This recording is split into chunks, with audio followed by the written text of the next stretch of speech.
எல்லாருக்கும் தங்கோயில் மக்களுக்கு, தங்கோயில் வாழும் அனைத்து மக்களுக்கும், தாய்மார்களுக்கும், சகோதர சகோதரிகளுக்கும், மற்ற அனைத்து அரசியல்வாதி தலைவர்களுக்கும், மற்ற எதிர்கட்சி தலைவர்களுக்கும், மற்ற எல்லாருக்கும் என் காங்கிரஸ் சார்பில், என்னுடைய வார்டு சார்பில் மனமார்ந்த புத்தாண்டு வாழ்த்துக்களும், பொங்கல் வாழ்த்துக்களும், சங்கராந்தி வாழ்த்துக்களும், மனமார்ந்த வாழ்த்துக்களை தெரிவித்துக் கொள்கின்றேன்.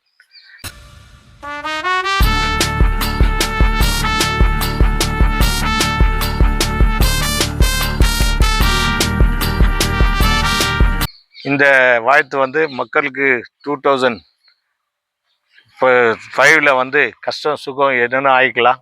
அது கடவுளுக்குடைய இயல்பு.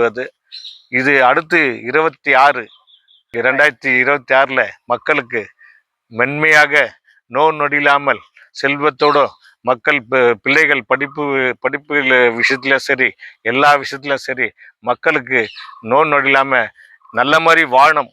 அதுதான் என்னுடைய கோரிக்கை. அதே போல் எல்லா வியாபாரிகளுக்கும்,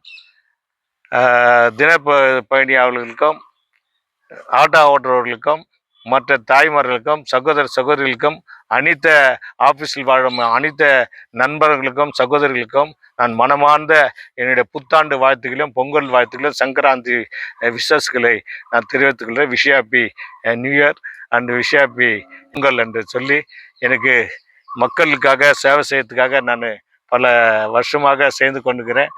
அதுக்கு முன்னே நான் எம்எல்ஏக்கு நின்று 2004 இதுலேருந்து இந்த முட்டை ஸ்டில் மக்களுக்காக சேவை செய்துங்கிறேன். அந்த மக்கள் சேவையை நான் இன்னும் பின்வாங்கலை.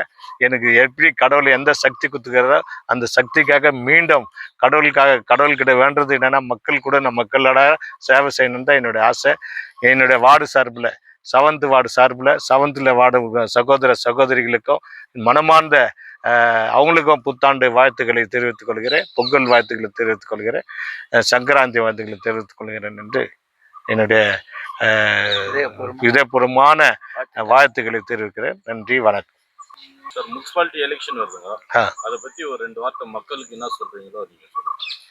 இப்போ நாங்கள் காங்கிரஸ் முனிசிபாலிட்டி இந்த வருஷம் 5 வருஷம் காங்கிரஸ் முனிசிபாலிட்டி நல்ல மாதிரி நடந்துச்சு. அதில் நீ பார்க்க சொல்லுறது முனிசிபாலிட்டி நல்லா எல்லா வார்டிலும் 35 வார்டுலையும் நிறையா வேலைங்க நடந்துக்குது. எம்பி ஃபண்ட்லேருந்து, 15 ஃபைனான்ஸ்லேருந்து, சென்ட்ரல் கவர்மெண்ட் ஃபைனான்ஸ்லேருந்து எல்லா ஃபண்டுகளும் எல்லா வார்டுகளுக்கும் நம்மளுக்கு ஆயிக்குது. இப்போ எலெக்ஷன் வருது. எலெக்ஷன் வருஷத்தில் 100% காங்கிரஸ் முனிசிபாலிட்டி மீண்டும் அமையறதுக்காக எல்லா கவுன்சிலர்ஸுகளும் ரெடியாக இருக்கிறாங்க. எல்லா கவுன்சிலர்ஸுகளும் நிறைய பேர் இண்டிபெண்ட் நம்மளுக்கு சப்போர்ட் பண்ணிக்கிறாங்க. பிரசிடென்ட் கவுன்சிலர்ஸு காங்கிரஸில் 14 பேர் கெலிச்சிக்கிறோம். அந்த 14 20 கூட ஆகலாம், 22 கூட ஆகலாம். அடுத்து காங்கிரஸ் கவுன்சிலர் நிச்சயமாக நம்ம இந்த ஊரில் மீண்டும் காங்கிரஸ் கவுன்சிலர் வருவோம். அந்த காங்கிரஸ் கவுன்சிலர் 22 பேர் வந்தாங்கன்னா நாளைக்கு எம்எல்ஏ, அந்த ஊரில் எம்எல்ஏ நம்முடைய ரூபாக்கலா எம்எல்ஏ அவர்களுக்கும் ஒரு பலம் ஆகும். காங்கிரஸ் மீண்டும் நல்ல ஒரு ஆட்சி அமைச்சு கொடுக்கும். முனிசிபாலிட்டி நல்ல மாதிரி நடத்துவோம். எலெக்ஷன் வரட்டுன்ட்டு தான் எல்லாம் பார்த்துருக்குறாங்க. கேட்டகிரி எந்த பேஸில் வருது, கேட்டகிரி எப்படி சேஞ்ச் ஆகுது, இல்லை சேஞ்ச் ஆகுதெல்லாம் போகலாம், இல்லை சேஞ்சே ஆகலாம். அதில் எந்த பேஸ் இருக்குதோ அது மேலே தான் டிபெண்ட் பண்ணி கேண்டிடேட்டுங்களை நிற்கிறதுக்கு ஏற்பாடாகும்.